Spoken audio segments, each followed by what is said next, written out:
بسم الله الرحمن الرحیم. په پیل کې د خبرونو سرټکي. کابل کې د ایران له سفیر سره د روغتیا وزیر کتنه. پلازمینه کې د اسلامي همکارۍ د سازمان د دفتر او د آذربایجان د نړیوالې پراختیا ادارې ترمنځ د همکارۍ هوکړه لیک لاسلیک کېدل او د تورخم په عمري کډوالو پنغالي کې د څه باندې 11 میلیونه افغانیو په لګښت د اوبو رسولو د شبکې د جوړېدو چارې پرانیستل کېدل.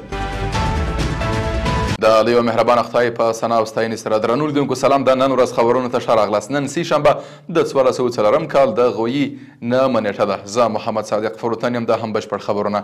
د عامه روغتیا وزیر مولوي نور جلال جلالي کابل کې د ایران له سفیر علي رضا بیګدلي سره وکتل. عامه روغتیا وزارت وایي چې دې کتنې کې د سرطان برخه کې د روغتیایي کارکوونکو د ظرفیت لوړونې، د اړینو طبي تجهیزاتو برابرولو، د کابل په افشار او بامیان ولایت کې د جوړېدونکو روغتونونو پر څرنګوالي، د روغتیایي کارکوونکو ظرفیت لوړولو او د دوه اړخیزو همکاریو پر زیاتوالي خبرې شوې.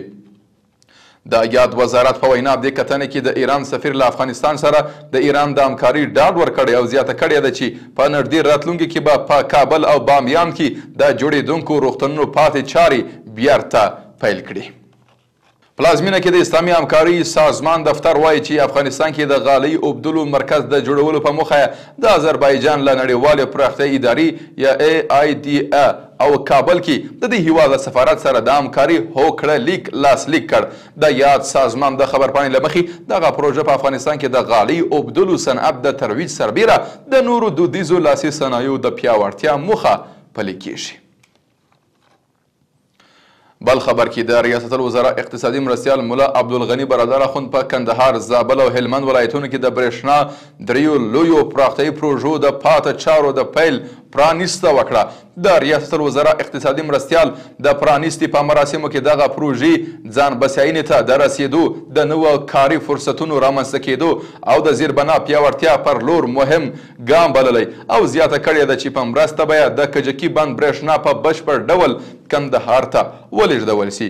په یادو پروژو کې د زابل مرکز قلات سب سټیشن او د کندهار ختیځ سب سټیشن د پاته چارو بشپړول او همداراز له کجکي برېښنا تولیدي فابریکې څخه د کندهار ختیځ سب سټیشن پورې د 110 کیلو ولټ برېښنا لیږد مزې غځول شامل دي. په یادو پروژو باندې نږدې 1 میلیارډ افغاني لګښت راځي چې سلګونه زره نوي پیرودونکي به له برېښنا برخمن او له ډیرو هیوادوالو ته به کاري فرصتونه رامنځته سي. یو شمېر روسي پانګوال غواړي له یوه افغاني شرکت سره په ګډه بلخ کې د نفتي توکو د استخراج په کارخونه 500 میلیونه ډالر پانګونه وکړي. د بلخ ولایت مقام د رسنیو مرکز د یوې خبرپاڼې په خپرولو سره ویلي چې روسي پانګوالو د دې ولایت له مرستیال والي مولوي نورالهادي ابو ادریس سره په کتنې کې یادې پانګونې ته لیوالتیا ښودلې ده.